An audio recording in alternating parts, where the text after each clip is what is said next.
vivência são fundamentais para a nossa experiência humana. São decisivos para exatamente nós lapidarmos os nossos sentimentos.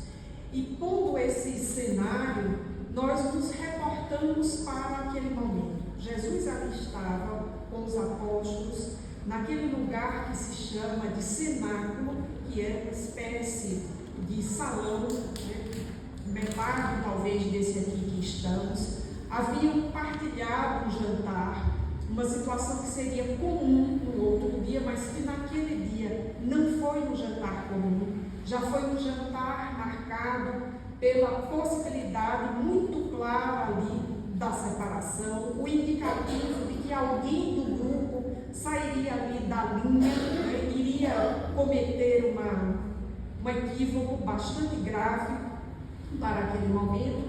E Jesus vai então consolar os que ouviam.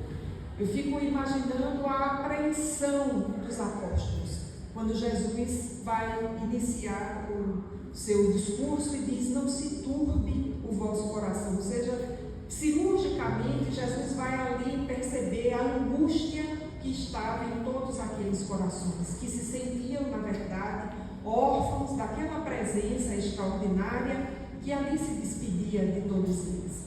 E na sequência desse sermão, nós vamos ter a afirmativa de Jesus que é importante que ele vá, que há muitas moradas na casa do Pai, que se assim não fosse, ele teria dito, que ele enviaria o Consolador prometido. E nós vamos ter a intervenção aí de alguns participantes. Há uma pergunta de Tomé: Senhor, como saber para onde tu irás? Há também uma pergunta de Filipe, exatamente sobre como seguir a Jesus, porque o que se colocava no horizonte mais próximo era aonde estaria a figura física de Jesus. Os apóstolos estavam acostumados a conviver com Jesus, já haviam inclusive se acostumado àquela situação que para nós é bastante desconfortável, desconcertante, que era não passar 2 noites seguidas no mesmo lugar.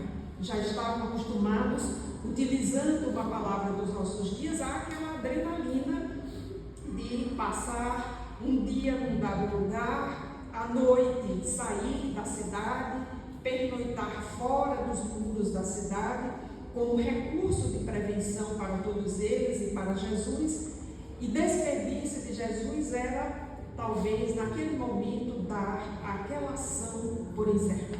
E o que eles fariam? Voltariam para suas casas? Não voltariam? Como seria o futuro próximo? E nenhum deles sabia dizer o que fazer naquele instante. É mais ou menos a situação que nós nos colocamos, por exemplo, diante do falecimento iminente de alguém, ou um familiar muito querido que despede-se, vai para uma outra parte do mundo, vai residir em outro lugar, ou um familiar querido que de fato desencarna, e como nós ficamos, como organizar a vida. E se nós pensarmos ainda nessas situações, nós veremos que aqui e acolá, há alguém um pouco mais lúcido, que diz que a despedida não precisa ser talvez tão desgastante. Existem as possibilidades de comunicação, as possibilidades de visita recíproca. Essa pessoa que exorta o ânimo para que os demais possam permanecer ali, ainda que diante da dificuldade do momento, animados com a perspectiva de que não é o fim separar-se. Ou de alguém que está, por exemplo, moribundo, mas guarda uma lucidez espiritual muito grande e sabe perfeitamente que a morte do corpo físico não significa a ruptura dos laços amorosos, dos laços de sentimento, e que voltarão a se ver e a entrar em contato em breve. Era mais ou menos esse o clima que ali estava, quando Jesus então pronuncia a afirmativa que recebe a seguinte redação de João: não vos deixarei órfãos, voltarei para vós. Então nós mergulhamos nessa atmosfera, tentando ali compreender um pouco o significado profundo dessas palavras. significa essa orfandade anunciada. Havia ali, como dissemos, essa perspectiva da ruptura da convivência. E verificamos que Jesus já se antecipava, afirmando que ali não estariam desconectados, que todo aquele projeto que havia se articulado do ponto de vista físico num grupo inicialmente pequeno, com 12 seguidores, mas um grupo também que em dados momentos se organizava de forma mais ampla. Lembremos do discurso aos 70, outros momentos em que na narrativa dos apóstolos referem-se a multidões. Então aquela relação que ali estava engendrada, ela não se perderia após o anúncio que estava ali muito claramente colocado e que Jesus já havia por 3 vezes em seguida anunciado a sua própria morte. E os apóstolos não eram ingênuos a ponto de imaginar que referia-se o mestre a uma outra pessoa. Não, referia-se a si mesmo, a sua própria condição naquele momento. E traz então essa mensagem de consolação: não vos deixarei órfãos. Quando pensamos a ideia de orfandade, nós remetemos imediatamente às relações de paternidade e de maternidade. Isso é bastante acertado, pois das experiências humanas, talvez a mais difícil delas é enfrentar na infância a orfandade. Não à toa, nos tempos mais recentes, nós temos visto multiplicarem-se os psicólogos especializados em tratar as várias formas de orfandade. Há tempos atrás, nós teríamos somente aquela referência única da orfandade que se dava pelo desencarne do pai ou da mãe, ou o desencarne dos pais. Tanto que a ideia, das instituições especializadas para órfãos, e o movimento espírita durante muito tempo esteve envolvido e cuidando dessas instituições, elas são uma realidade na nossa sociedade. E por esses dias, assistindo a novela das 6 na Rede Globo, eu percebi em 2 capítulos diferentes, para 2 personagens diferentes, que quando o seu antagonista queria ferir o personagem, apelava para o fato de que ali estava um órfão. E o personagem, que é central ali na trama, ao que tudo indica, de fato ele assume que foi órfão, que foi criado no orfanato, que não conhece os seus pais. Aí o capítulo trouxe uma justificativa para as formas dele agir. E no outro capítulo foi uma forma de agressão em relação a um personagem, foi lançar a dúvida sobre a sua filiação. E vejamos como isso é forte ainda na nossa sociedade, a ponto de um texto dramatúrgico utilizar-se desse argumento para colocar os personagens ali numa espécie de litígio. Essa é a forma clássica da orfandade. Mas os tempos recentes têm nos mostrado outras formas. As crianças que têm os seus pais ainda encarnados, mas que por várias razões vivem processos de alienação parental, vivem experiências de orfandade, já muito comuns e infelizmente muito cruéis na nossa sociedade. Mas temos também as experiências de orfandade que se dão entre os adultos. Inúmeras vezes, no atendimento fraterno, nós tivemos a oportunidade de ouvir adultos que relatavam a profunda dor de terem sepultado os seus pais. Ainda que esses fossem pais já muito idosos, que tivessem cumprido todos os ciclos de sua vida, mas a perspectiva de se sentir desenraizado, ela é muito ameaçadora para nós, muito ameaçadora. Se na infância ela é capaz de moldar uma personalidade com medos, uma personalidade receosa, na vida adulta, por vezes, ao enfrentar a experiência de tornar-se órfão de pai e mãe, sem uma maturidade construída, também os adultos se sentem muito sofridos e, não raro, em alguns casos, desenvolvem síndromes, algumas depressões muito graves que precisam ser convenientemente tratadas, porque nós temos a necessidade de nos sentirmos pertencentes. Pertencentes a uma família, pertencentes a uma comunidade, pertencentes ao mundo. Não à toa, quando alguém se sente com um vazio existencial, essa pessoa se sente desenraizada. É porque lhe falta pertencimento, que vai nessas três ordens: um pertencimento a uma família, um pertencimento a um grupo social, e aquele que diria é o mais externo, mais amplo e que congrega os outros dois, o pertencimento à vida. Quando alguém se sente perdido em relação à vida, se sente um órfão e se sente um náufrago.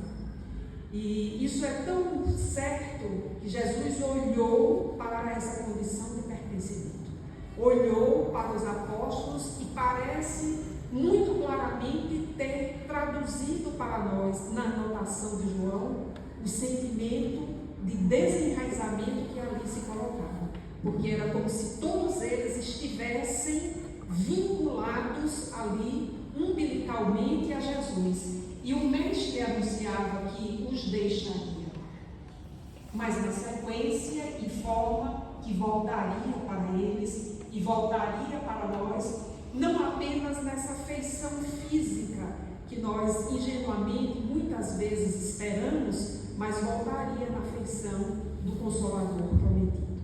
E Jesus traz ali uma promessa bastante incisiva, bastante contundente: não vos deixarei órfãos. Então, e voltarei para vós, ou seja, há um reforço, né? Além de não deixar órfão, voltaria para nós. E pensando nesse tema da consolação, nós encontramos no Evangelho segundo o Espiritismo, no capítulo 6 especificamente, o trabalho de Kardec de forma extraordinária neste capítulo que se chama O Cristo Consolador.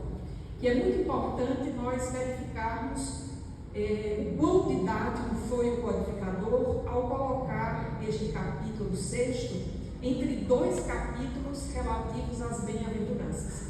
O quinto capítulo desta obra é Bem-aventurados os aflitos e o sétimo, Bem-aventurados os pobres de espíritos, numa inversão da ordem das bem-aventuranças conforme a anotação de Mateus e de Marcos, porque a primeira bem-aventurança, e aqui seguindo a narrativa de Mateus, é bem-aventurados os pobres de espírito, porque é deles o reino dos céus. Então é a bem-aventurança que traz a promessa para aqueles que são humildes. Então os humildes serão felizes no reino dos céus. Todos aqueles que enfrentam neste mundo as situações que desafiam a sua dignidade, mas enfrentam essas situações de cabeça erguida, ou seja, não no sentido orgulhoso, mas no sentido de ter uma vinculação com a vida, são os pobres de espírito, são aqueles que enfrentam as situações da vida com humildade. E a bem-aventurança 2 é a dos aflitos, aqueles que serão consolados. Allan Kardec faz essa inversão, traz para o quinto logo os aflitos e coloca ali como sequência o capítulo Cristo Consolador, o que é absolutamente importante. Porque depois de falar das aflições à luz do Espiritismo, é como se o codificador nos dissesse que todos os argumentos para a consolação à luz do Espiritismo vêm do fato dessa promessa de Jesus de que voltaria e de que estaria conosco. E Kardec vai então a esse capítulo 14 do Evangelho de João, que referimos antes, faz uma recolha de vários versículos que lá estão. Especificamente, Kardec pega o 15 ao 17, dá um salto e pega o 26. E não analisou esse 18, pelo qual eu tanto me encantei, né? Eu fui lá, o Kardec analisou aqui do 15 ao 17 e depois o 26. Mas Kardec faz uma afirmativa aqui, que é importante para a gente compreender esse item 18, quando diz: o Espiritismo vem, na época predita, cumprir a promessa do Cristo. Preside ao seu advento o Espírito de verdade. Ele chama os homens à observância da lei e ensina todas as coisas, fazendo compreender o que Jesus só disse por parábolas. Advertiu o Cristo: ouçam os que têm ouvido para ouvir. O Espiritismo vem abrir os olhos e os ouvidos, porquanto fala sem figuras nem alegorias. Levanta o véu intencionalmente lançado sobre certos mistérios. Vem finalmente trazer a consolação suprema aos deserdados da terra e a todos os que sofrem, atribuindo causa justa e fim útil às suas vidas. Então nós temos aqui pelo menos algumas explicações para a finalidade do Espiritismo e para o Espiritismo se colocar neste lugar enunciativo do Consolador prometido, porque restaura a mensagem de Jesus, vem na época prevista, ou seja, na época em que nós tínhamos alcançado não apenas um desenvolvimento científico notável, mas tínhamos alcançado uma abertura para discutir do ponto de vista teológico as relações da nossa vida na Terra, da vida que antecede e da vida que a segue. Então nós tínhamos esse momento específico e especial para que o Espiritismo viesse e mais diretamente a sua finalidade de consolar os aflitos, de explicar a finalidade das lutas. O que nos remete também, por exemplo, para quem quiser conferir, a questão de número 799 de O Livro dos Espíritos, na qual o codificador pergunta aos espíritos que o assessoravam o seguinte: qual é a finalidade do Espiritismo? Estou aqui parafraseando a pergunta, mas ela tem esse interessamento, né? Qual a finalidade do Espiritismo? E a resposta textual é a seguinte: combater o materialismo. O que significa dizer, colocando em palavras dos nossos dias, combater o materialismo significa exatamente demonstrar que a nossa existência não começa quando nós nascemos e também não termina quando nós chegarmos ao capítulo da morte.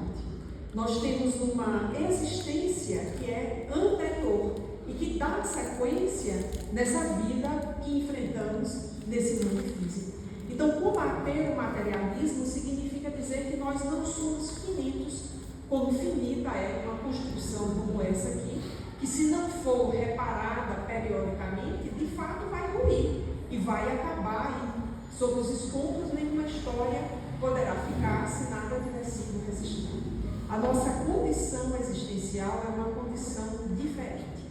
E por essa condição ser diferente, ser uma condição que é da experiência, é da inter-relação, e por isso a lei de sociedade que está em O Livro dos Espíritos é tão importante, nós sentimos necessidade do pertencimento.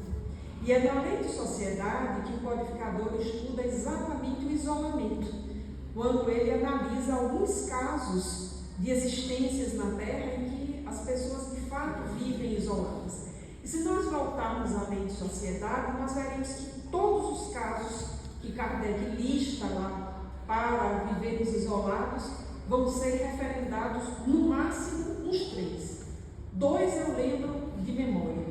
Um primeiro caso é o daqueles que se dedicam a vida, aliás, para pesquisar resultados que resultem de forma positiva para a sociedade. Então, seria o caso dos cientistas, que em função de sua atividade profissional vivem intensamente dedicados à busca de resultados que promovam o bem-estar social. E um outro caso, raramente visto como possibilidade em que o isolamento poderia ter uma finalidade positiva na sociedade, é o daqueles que vivem em regiões isoladas no deserto. Os demais casos, todos eles são negados, porque é da nossa essência a relação com o pertencimento. E daí nós entendemos que Jesus tenha preenchido aquela expectativa de vazio existencial que estava ali entre os apóstolos. Eles sabiam muito claramente que, se não naquela noite, nos dias que se aproximavam, a situação era praticamente incontornável. Em um dado momento, eles seriam, de fato, ameaçados de forma mais contundente pelas forças romanas que cercavam Jesus. O próprio Jesus havia previsto como Messias, como está no livro de Isaías, a sua morte próxima. Então Jesus preenche aquele vazio: não vos deixarei órfãos.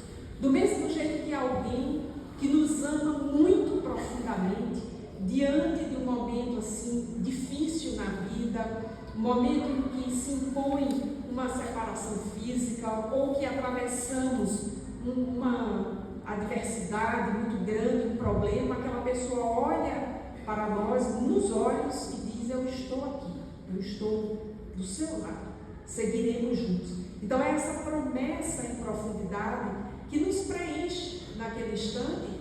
E não é que o problema se resolva, que a adversidade se dilua, mas nós nos sentimos encorajados para atravessar a hora difícil. Numa proporção muito maior do que essa, Jesus preenche ali aquele vazio que se anunciava para os apóstolos que lá estavam.